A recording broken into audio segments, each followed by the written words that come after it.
because this doesn't apply just to auctions anymore. Now, I will refer to you, Sue, because I've heard your name. I don't think we've ever met, but I know who you are. Tell me this, based on your experience, have you had to deal with any deals, REO deals, that are sold by auction.com?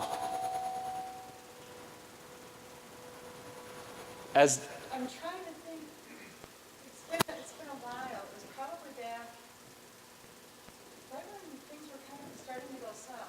We picked up a couple houses in Harvey by auction.com. Actually, it wasn't. What was the name? It was too. It was REDC before. No, it was not REDC.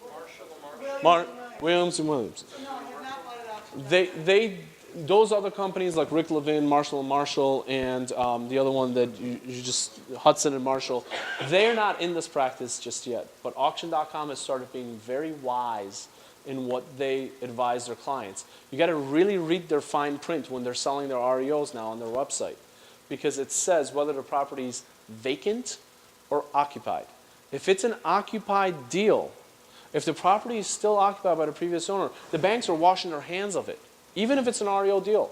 And they're saying you as a purchaser of the REO have to go get possession of the property. So the same things that you said, I don't want to buy, the same possible nightmares that could come with buying an auction property now can come with some REO properties.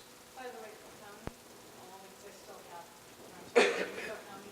they haven't for years provided parolees. You have to provide your own manpower. And if your manpower isn't there, they won't serve eviction. Isn't that unbelievable? Yeah. And there's a new thing where I was I talking to you, Bruce, or I think I was talking to you. It was City of Chicago. Do you know their new ordinance? You don't have an eviction process there. No. Unless tenant moves, they never have to serve. You'd never have the right to pick them up. Just assume that. Back in September of this year, they came out with a new city ordinance where all these lenders and their high-powered attorneys fought it, but they lost to the city.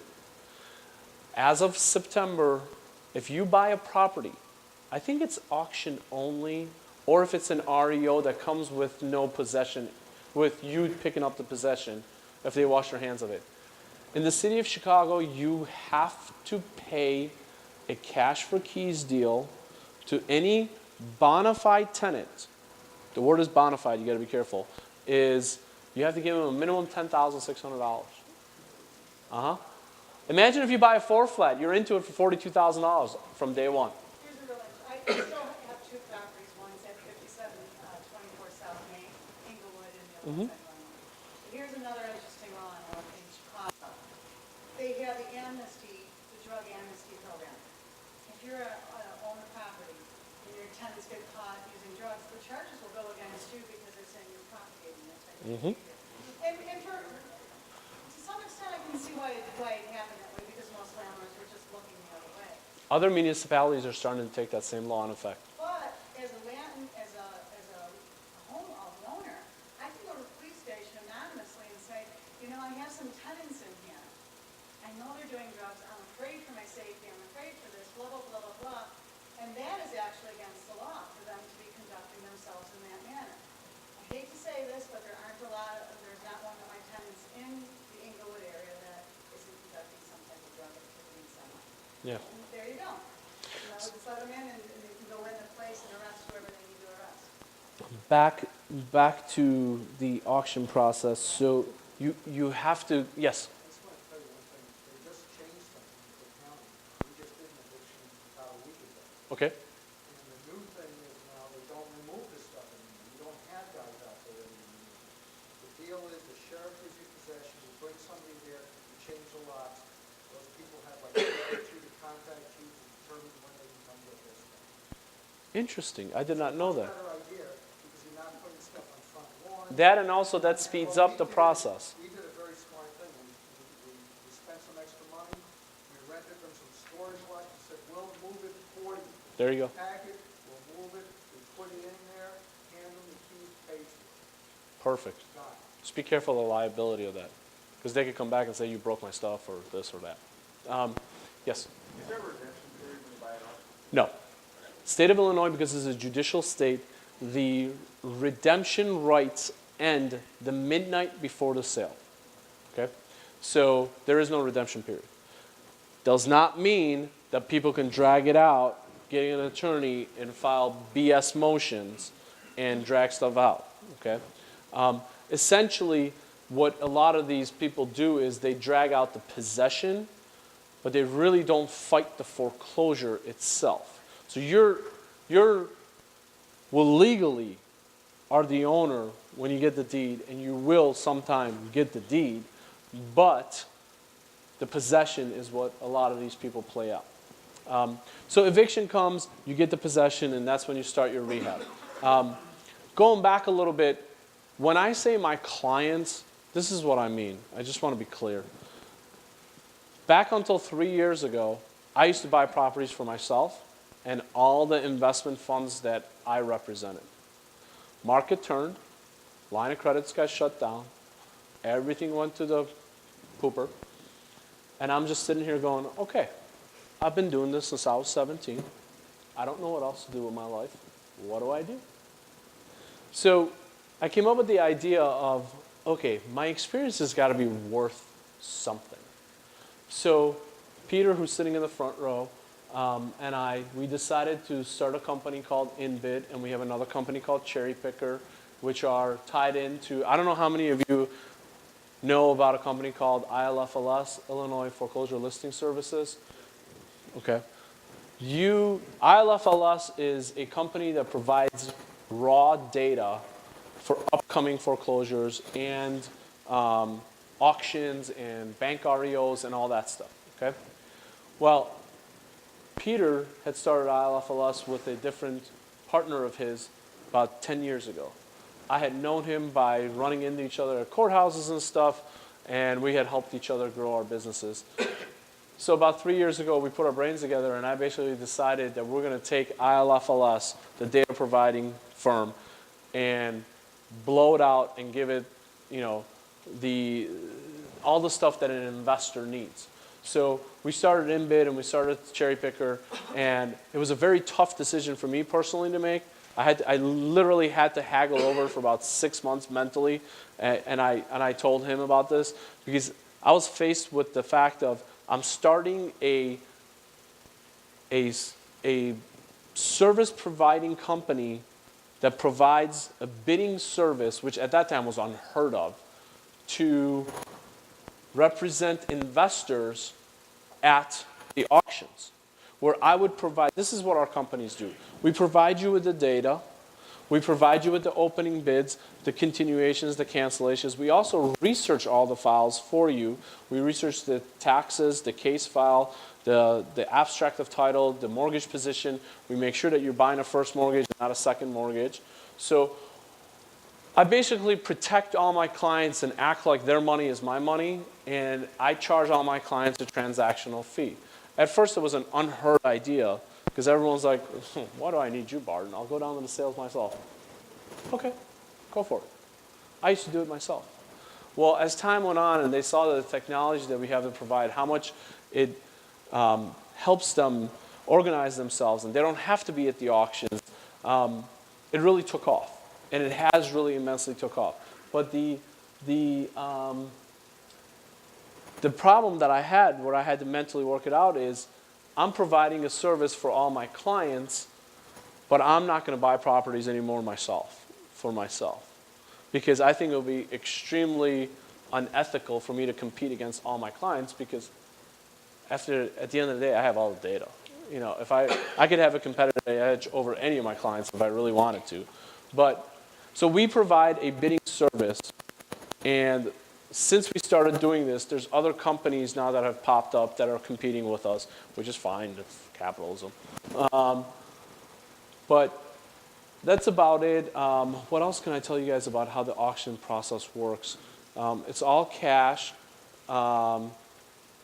Make sure you have the cash. Make sure you do your homework. Make sure you're buying a first position. If you do not buy a first position lien, there are second mortgages. It doesn't mean that you should not buy it. I've personally bought deals at the auction where it was second mortgages. I knew it was a second mortgage. I purposely bought it because I budgeted myself to pay off the first mortgage. And the deal, the numbers at the end of the day made sense for me. What else?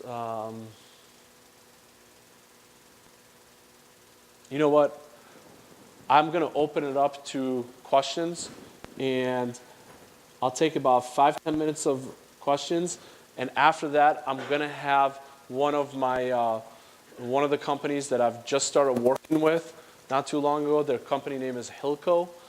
Jeff is here from Hilco. I want you guys to listen to him. What Hilco does is something that I think it's very, very good for the business.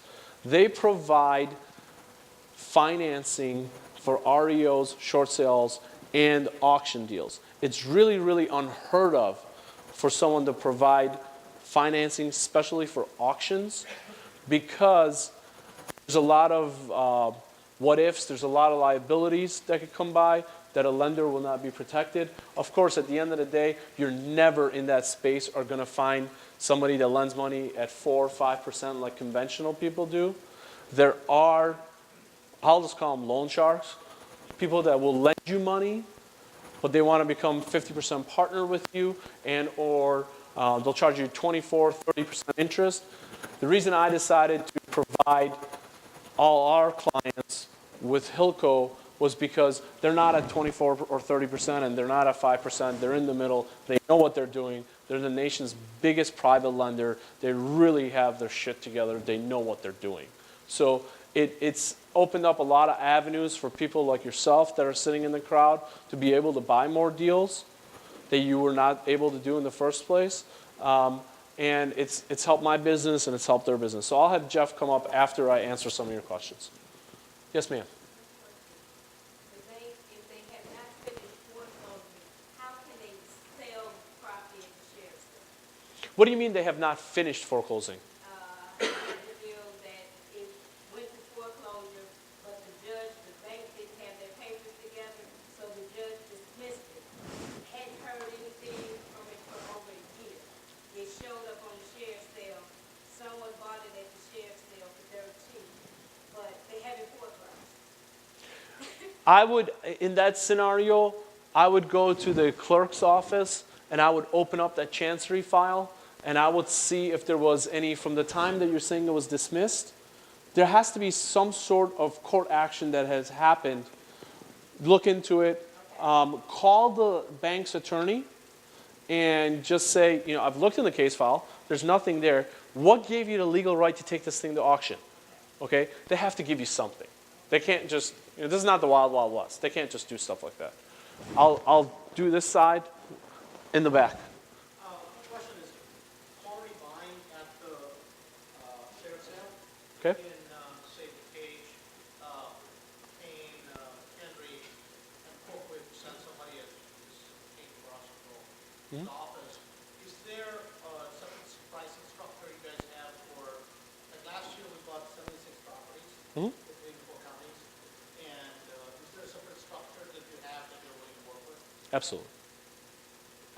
You know what, I started this with an idea, and the idea took off because, honestly, my personality is I'm like anal about everything. I have to make sure everything is done properly. Some of my employees are just like looking at me like, come on, Barden, yet another text message about this. I'm just like, I just want stuff done, and I want it done properly. So when it took off, you know, I started out with having 2 clients, and right now, I think our client list is about 60 to 70 buyers that we have. I'd say about a dozen of them buy at least 2 properties a week.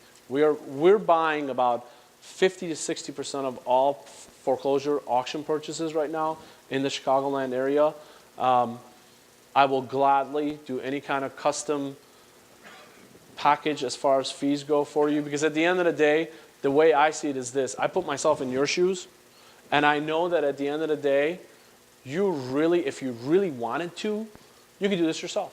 You don't really need someone like me. But if you talk to all my clients, they're like, we can't do this without him. So what I'm trying to say is at the end of the day, it has to make sense for you. If it doesn't make sense for you, it's never going to make sense for me. So Yes, I will gladly. I'll give you. I think there's a stack of business cards here. Just email me or text me. I put my personal cell phone on these cards this time. Text me.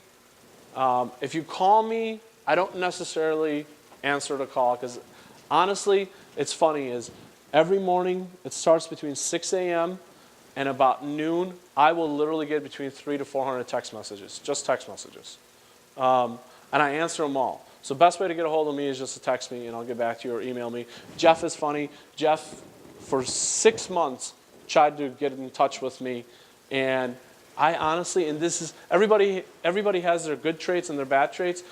I'm happy to stand here and say my bad trait is I don't return my office phone calls. My office voicemail, I just don't have time for it.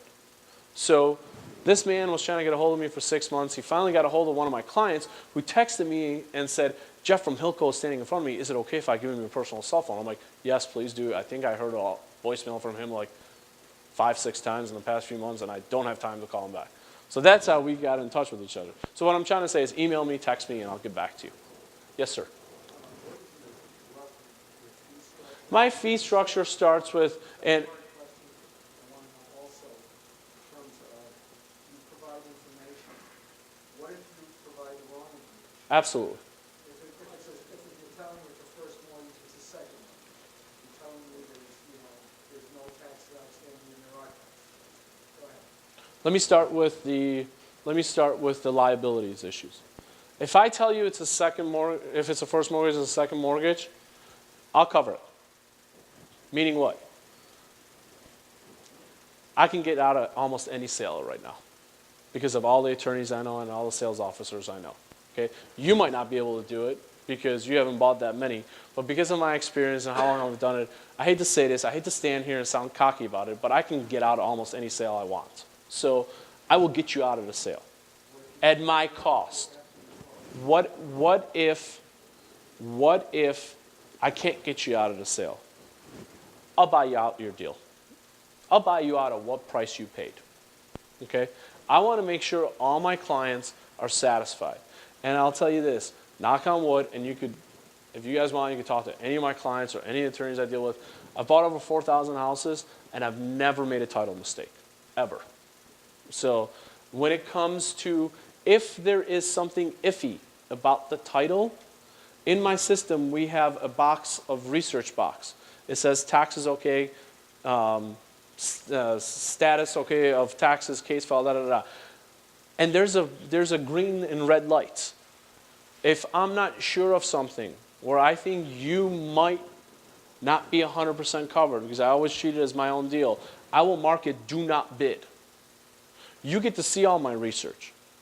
You've still put in a bid number in my system, and I see your bid numbers there, and it said do not bid, and you're over the opening bid, which means my bidders will bid for you. I'm getting you on the phone that morning saying, did you see the research box? I'm texting you, I'm emailing you. The system is doing it as well, because that's how I had Peter write it all up.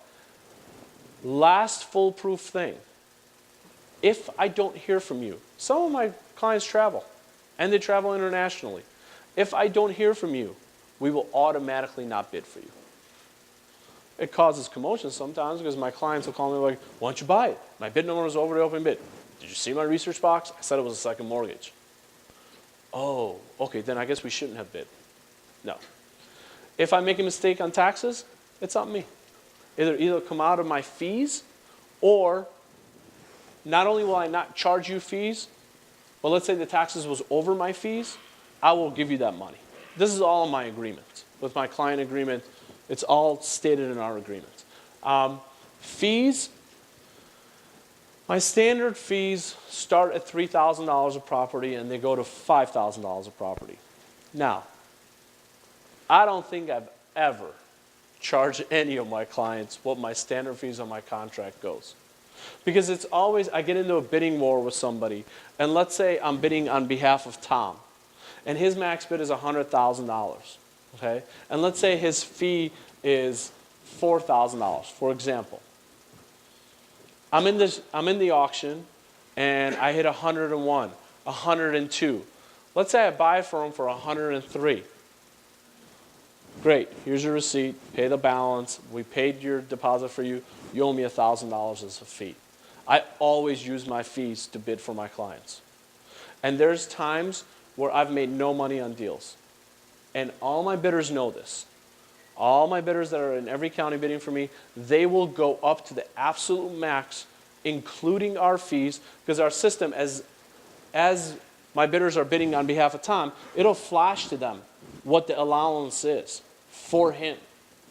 So they know how high to go per client. Some clients will only, they're like, you know, I have hedge funds that are like, Barton, our number's our number because we're working off a rental fund, a rental yield. We cannot go more than $500 over our absolute max. Fine. So all my bidders know, it always, their screen pops up at them and tells them what to do. And what I have available to all my clients, and I don't have time to get into it tonight to show you guys, is, and I'm pretty sure we're the only one who has it, is I have a live bidding platform. You do not get to see a video because it's against the law, but I have bidders that are entering the bids in every county as the bid incrementally goes up. There's a 1.5 second delay. So if Tom's bidding in something in Cook County and his max bid's 100 and it starts at 80, he will, you see these things scrolling down? It will show him as the auction, the dollar amounts go up, it starts flashing at him. And what that makes available for him, he sees how many other bidders are there. Because he sees the number incrementally going up. He knows he's not the only bidder. And if he wants to change his number higher than 100, he has about 2 seconds to do it. And my bidders will see it because if your number changes, it starts flashing at them. And once they start to see it flashing, they can react and they can go higher. That's one of the reasons that we're very successful is because of the technology that we paid an arm and a leg for to make sure that you guys get to see it, you get to react, and it's just like you're there, but you're really not there. And then as far as last thing about my fees, and this will come back to you in the back, is those are my fees if you buy one property a month. If you're an investor that buys 76 a year, I'm slashing and burning my fees because I want to make sure it makes sense for you. You know, and then with some of my clients, I have a flat fee for them set up because I know how much they buy. I know how many. You know, one of them has a couple $1 billion, so I have them on a flat fee, no matter how many they buy. So they're always under the gun to buy more because they know what they owe me at the first of each month. So, I always tell everybody, don't let my fees get in the way of what it is that your investment goals are, because at the end of the day, my fees, it's the law of averages I used when I used to buy. I can make money on Tom's one day, and on Tim's the next day, I can make zero. It just averages out. Yes? One question was, as far as Cook County opening days, Yes. it's always been an issue. And everybody does what they can to try to get an edge on that. Are you guys basically, investors, are they just doing the research ahead of time? For just two law firms, Cadillus and Hauselman, they do not post their opening bids. Almost everybody else, I get their opening bids, and everybody sees the opening bids on our website. So I've set it up as an even keel for everybody. You know, everybody sees the same opening bid. Now, I've been lucky enough where I know a lot of attorneys and I know a lot of girls or a lot of, you know, their employees at their offices, and I get opening bids compared to some other people that don't get them. You know what I mean? So yes, for the Cadillus and the Hauselmans, all my clients are ready. You know, they put in their bid numbers knowing that the no opening bid is going to be shown until it gets called out at the auction. So, and then the other thing too is when we have your opening bid, we are incrementally going up to your bid. Just because opening bid's 70,000 and his bid is 100, we're not going to jump to 100 right away. We're going to try to buy this thing as cheap as possible for him, so it makes sense. Question on this side of the room. Somebody, yes? What about the reserves? Is there any inside information on reserves? What do you mean by reserves? Yeah, like the reserves, sometimes we have reserves on that, somebody's in this, when they start out with the opening bids, the opening bid is the opening bid, unless, like there is something for tomorrow, like here. I really didn't want to get into the website, but I'll show you guys this real quick.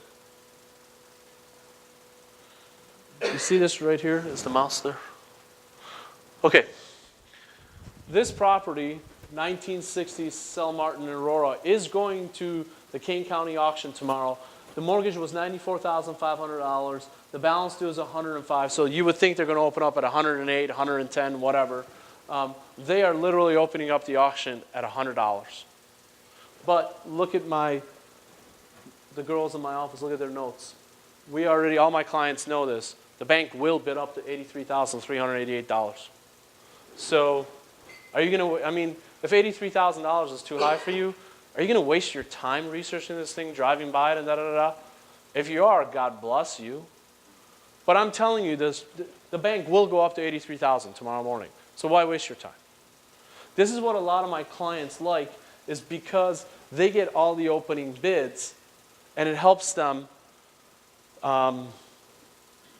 organize themselves. Like, so let's say Tom's interested in 15 properties tomorrow. Traditionally, the way this business is done is, you know, like you would call up and get the opening bids, and you have to waste your staff's time or somebody else's time to get all these opening bids. I'm doing it, think of me as like a hub. I'm doing it for everybody. So out of the 15 that he wants to know for tomorrow, 8 are canceled. The remaining 7, you know, 4 of them, the opening bids are too high. 3 of them, the remaining 3, the bids are either good enough or we're waiting for the bid. What did I just do for him? I just saved him 80% of driving around for tomorrow, because he only has to look at 3 properties. He doesn't have to look at all 15. I've been there. I've had days where I've had to have me and a bunch of guys that work for me. Okay, we got 15 properties this morning. Start driving at 5:30 when the sun comes up. I want pictures of all of them. Why? I mean, I just sat there one day and I'm like, why am I killing myself doing this? There's got to be a smarter way to do this. So this is one of the smarter ways. And, you know, a lot of my clients, they don't come to the auction anymore, but they like the action of bidding. So in that same scenario of 70,000, and instead of putting his bid in at 100, he'll put in his bid at like 75. And then I just see it, boom, boom, boom. He just keeps raising his bid. And I call him up, I'm like, Jimmy, what are you doing? He goes, I'm bored. I'm just sitting here watching my iPad, and I'm not at the auctions. I don't know what else to do with my time. I can't get any REOs done. There's no inventory available. So I'm actually sitting here playing on my iPad. It's like a game. I just keep hitting plus 1,000, plus 1,000, plus 1,000. I'm like, would you stop that and just put in your max bid so we know what we can do? So, any other questions? Yes? Now, but how do you know, have you ever seen a show flip or flop? Yes. You know, they don't even see drive by. How do you know that you're gonna, you know, how do you know that this is a property you want? How do you know it's not a piece of junk? You drive by it. Yeah, but you can't see water. You're not supposed to. But if you're a savvy investor, you better get as much info on that property as you can. See, when I get clients, and I know they want to buy a lot, I put myself in the shoe of I used to be an investor. And I sit down and I coach a lot of my clients. A lot of my time is not going to the auctions. It used to be when I started this.